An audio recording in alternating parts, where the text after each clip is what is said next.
اب گرلس کی بات ہو رہی ہے تو گرلس سے تھوڑا اوپر چلتے ہیں، خواتین کی بھی بات کر ہی لیتے ہیں کہ ہم دیکھتے ہیں کہ ہمارے سماج میں، ہمارے معاشرے میں خواتین کے کنٹمپریری ٹائم میں بہت امپورٹنٹ رولز ہیں، لیکن کئی ایسے اسکالرز ہوتے ہیں، افسوس کے ساتھ ہم کہہ رہے ہیں کہ وہ اسکالرز ہیں، انہوں نے خواتین کے رول کو معاشرے کے اندر صرف گھر کے اندر قید کر دیا ہے۔ ایسا محسوس ہوتا ہے، ان کے نظریے سے ایسا محسوس ہوتا ہے کہ بس اپنے گھروں میں قرار سے رہو، سورہ احزاب کی جو آیت ہے کہ اس سے انہوں نے یہ انٹرپریٹیشن دیا ہے کہ جیسے خواتین کا رول پورا کا پورا گھر کے اندر ہے اور معاشرے میں ان کا کوئی ریفلیکشن کی کوئی ضرورت ہی نہیں ہے۔ تو اس طرح سے خواتین میں ایک گھٹن کا احساس ہوتا ہے۔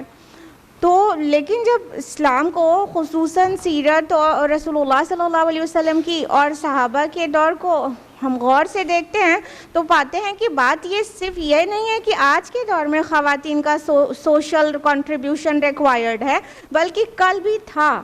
اگر نصیبہ بنت کعب یعنی ام عمارہ رضی اللہ عنہ کی بات کریں تو کتنی ساری مہمات اور جنگوں میں انہوں نے حصہ لیا ہے، اور رسول اللہ صلی اللہ علیہ وسلم نے احد کے موقع پر ان کی تعریف بھی کی ہے۔ اور باقیوں کو بتا دیں کہ خالی احد میں نہیں شریک تھیں، وہ کئی اور مہمات میں شامل رہی ہیں۔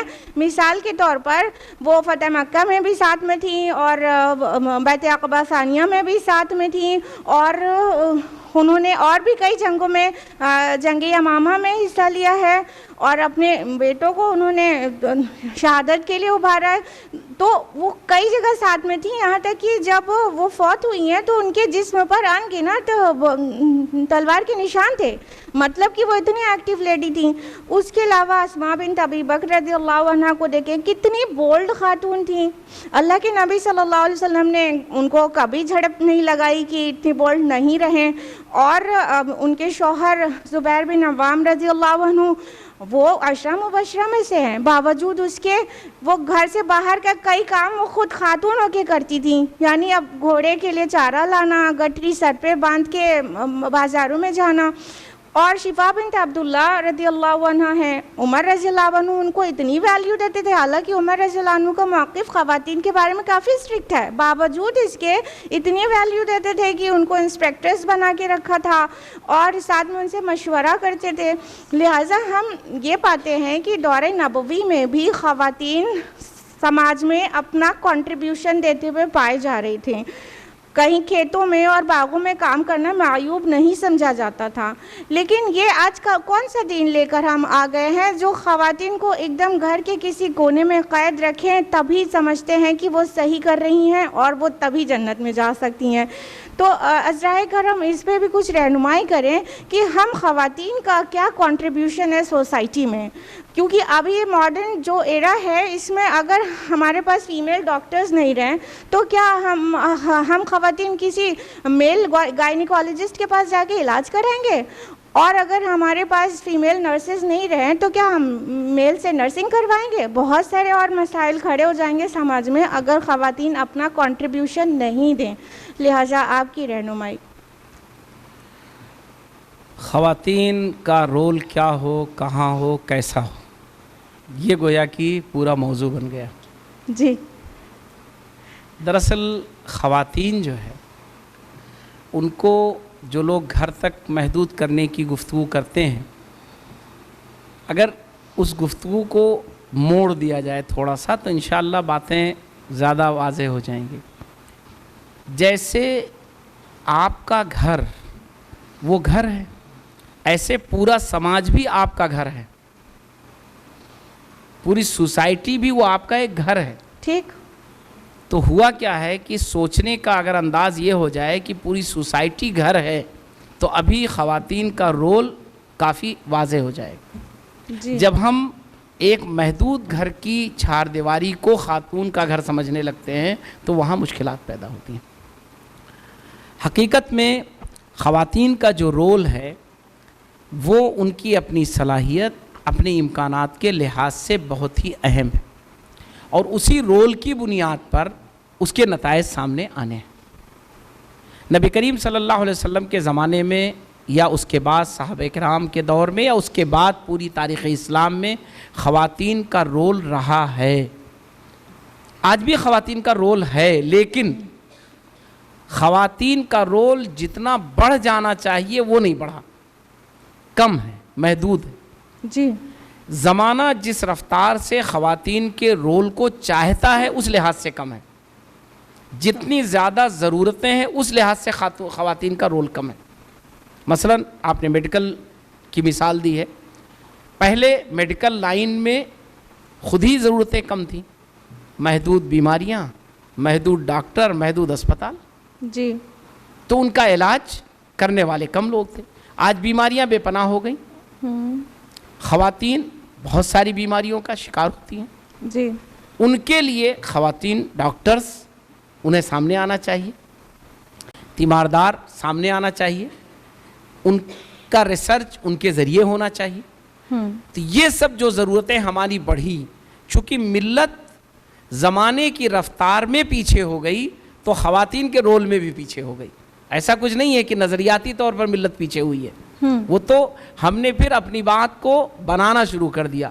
ہم ہر چیز میں پیچھے ہیں لیکن ہم سوچتے ہیں ہر چیز میں آگے ہیں، تو ایسے خواتین پیچھے ہیں لیکن ہم اس لیے کہتے ہیں نہیں، ان کو پیچھے رہنا ہی ان کی کامیابی ہے، یہ ہم نے کہنا شروع کر دیا۔ جی حقیقت یہ ہے کہ پوری ملت اسلامیہ وہ زمانے کے رول سے پیچھے رہ گئی، زمانے کے رفتار سے پیچھے رہ گئی، اسے جس تیزی سے آگے جانا چاہیے نہیں گئی، تو اس میں پھر خواتین بھی پیچھے رہ گئی۔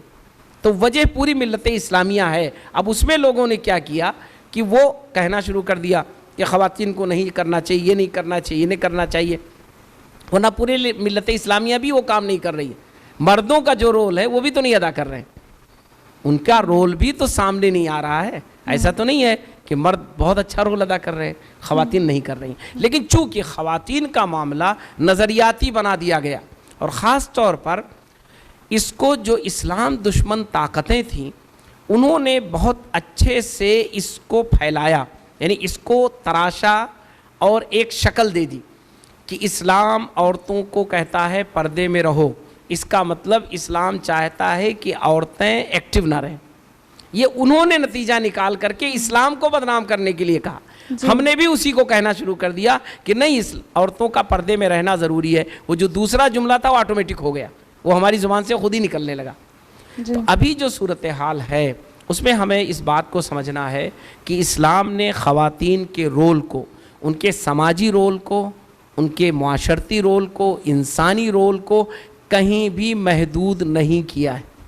جی یہ بالکل صاف ذہن میں رکھنا چاہیے۔ نبی کریم صلی اللہ علیہ وسلم نے کبھی بھی خواتین کے لیے الگ کوئی باؤنڈری نہیں بنائی، کوئی باؤنڈری نہیں بنائی۔ آپ سوچئے اعتکاف جیسی عبادت خواتین کہاں کرتی تھی؟ مسجد میں کرتی تھیں، خیمے لگ جاتے تھے باقاعدہ، اور آ کے خواتین وہاں کرتی تھیں۔ یہاں تک کہ رسول اللہ صلی اللہ علیہ وسلم نے ایک مرتبہ رسیاں کٹوا دی تھیں جو مسجد میں بندھی ہوئی تھیں، وہ رسیاں خواتین نے باندھ رکھی تھیں کہ جب تھک جاتی تھیں تو اس سے وہ اپنا نشاط حاصل کرتی تھیں کہ کچھ نیند غائب ہو جائے، تو رسول اللہ اس کی ضرورت نہیں، نیند آئے سو جاؤ پھر عبادت کرو۔ یعنی گویا کہ یہ رول تھا، یہ رول تھا، پریکٹس میں تھا، رسول اللہ صلی اللہ علیہ وسلم کے سامنے تھا۔ سفر میں رسول اللہ صلی اللہ علیہ وسلم کے ساتھ عورتیں رہتی تھیں۔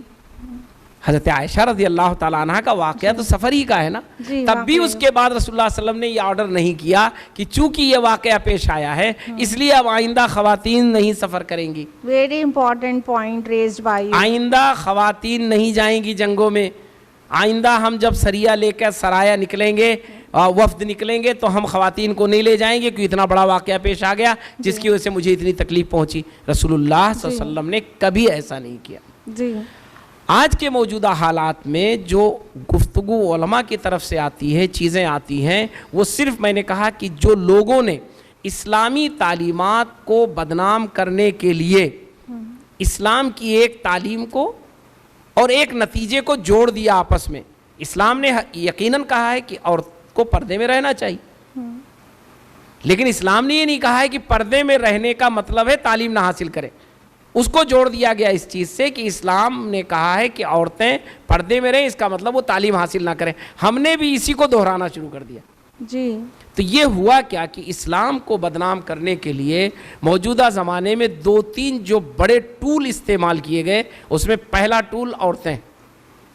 جی سب سے پہلے مصر میں ایک گروپ بنایا گیا جس میں 5 لوگوں کو فرانس لے جا کے پڑھایا گیا. 5 لوگ، انہیں فرانس لے جایا گیا، باقاعدہ پڑھایا گیا. وہ لوگ کہتے تھے بعد میں کہ ہم لکھتے عربی میں سوچتے فرانسیسی میں ہیں. اس میں ایک طہ حسین بھی تھے، نابینا، جی جی جو بعد میں وزیر المعارف بنے، جی ایجوکیشن منسٹر. جی یہ 5 لوگوں کو، محمد قاسم تھے اس میں، جنہوں نے آ کر ایک کتاب لکھی، تحریر المرأۃ المسلمہ، مسلمان عورت کی آزادی، اور مہم چلائی انہوں نے. تو دراصل کیا ہوا کہ پہلا ٹول استعمال کیا گیا کہ عورتوں کو اگر ہم یہ نعرہ دیں گے تو اسلام کو بدنام کرنے کا بڑھیا ہم کو راستہ مل جائے گا. دوسرا ٹول استعمال کیا گیا تعلیم کو، کہ تعلیم کے میدان میں مسلمان پیچھے ہیں تو ان سے کہا جائے کہ اسلام تعلیم سے روکتا ہے. اور اس کے لیے اس زمانے میں مہم چلائی گئی کہ مسلمانوں نے کتب خانہ اسکندریہ جلایا، کیا وہ کیا، وہ ساری چیزیں گڑھی گئیں، انہیں علم سے کوئی واسطہ نہیں ہے.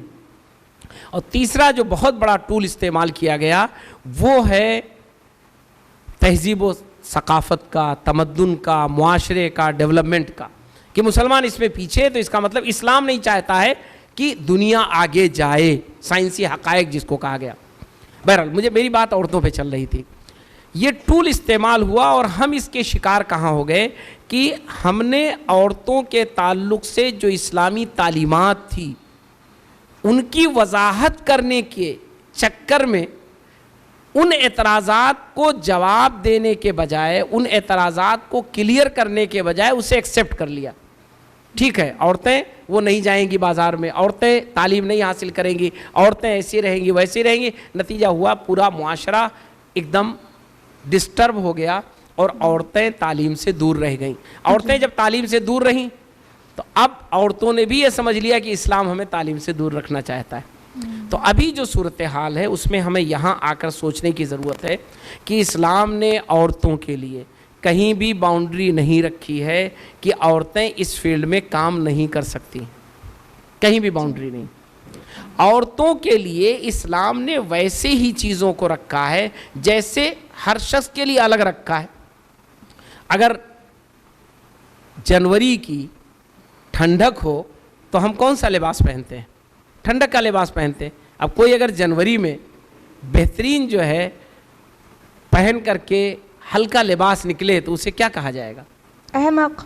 تو ایسے ہی اسلام نے یہ کیا ہے کہ مختلف لوگوں کے لیے، مختلف علاقوں کے لیے الگ الگ چیزوں کو، کھانے پینے، رہنے، لباس، سب کو الگ رکھا ہے. جی عورتوں کے لیے اسلام نے اس چیز کو الگ کیا ہے ان کی اپنی ذات کی بنیاد پر، جی ان کی ضرورت کی بنیاد پر.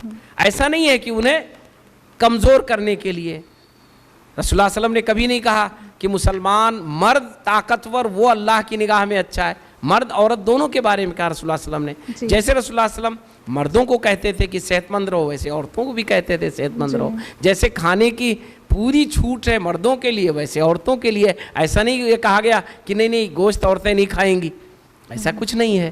تو حقیقت یہ ہے کہ بنیادی طور پر عورتوں کی جو چیزیں بھی ان کی اپنی فطرت ہیں اسی کو اسلام نے اپنی تعلیمات میں شامل کر لیا ہے.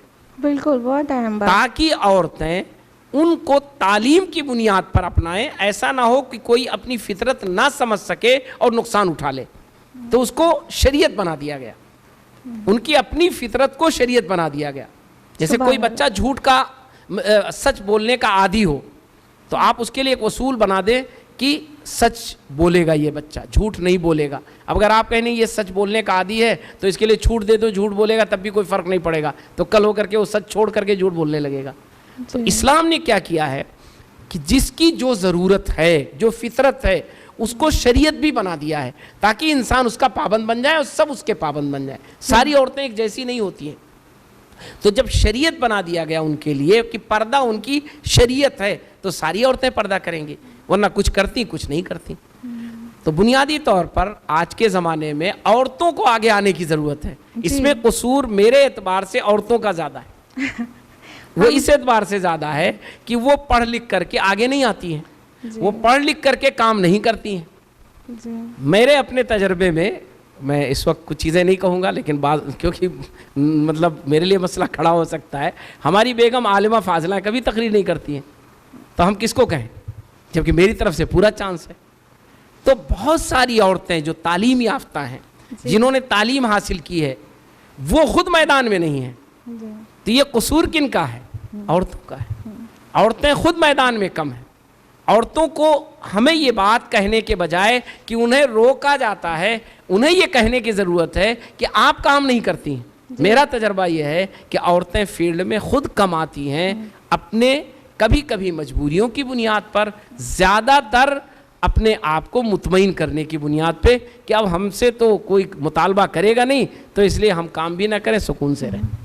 تو میرا تاثر الٹا ہے اس پر. اس سے تھوڑا کنٹراسٹ بھی ہے نا, پریکٹیکل چیزوں کو قبول کرنا چاہیے. تھوڑا کنٹراسٹ ہے. کہیں پر ہمارے گرلز ہیں بہت, ان کے پاس وہ جذبہ ہے, علم بھی ہے, اسکل بھی ہے, سب کچھ ہے. مطلب جو 3-4 چیزیں چاہیے کہ ملت کو بہت چیزیں مل سکتی ہیں, وہ سب کچھ جمع ہے. لیکن گھر کے مردوں کا مائنڈ سیٹ نہیں ہے کہ وہ گھر سماج میں جا کے کچھ ریفلیکشن دیں اپنا, وہ اپنی اسکل سے, اپنی صلاحیتوں سے کچھ خدمت دیں.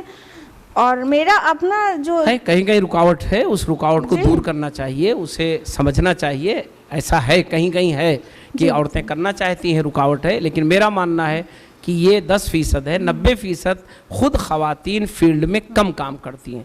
وہ اپنے گھر, اپنی فیملی, اپنی زندگی کو سب کچھ سمجھتی ہیں. یہ میں مسلم فیملیز کی بات کرتا ہوں. جی. اور ایک بات ہم کو بہت تکلیف پہنچاتی ہے, وہ یہ کہ جب ہم دیکھتے ہیں کہ اسلام دشمنی طاقتیں جو ہیں وہ سب مطلب مسلمان عورت کو یہ دکھانا چاہتے ہیں کہ اسلام انہیں دبا رہا ہے, اسلام انہیں سپریس کر رہا ہے, انہیں سبجوگیٹ کر رہا ہے.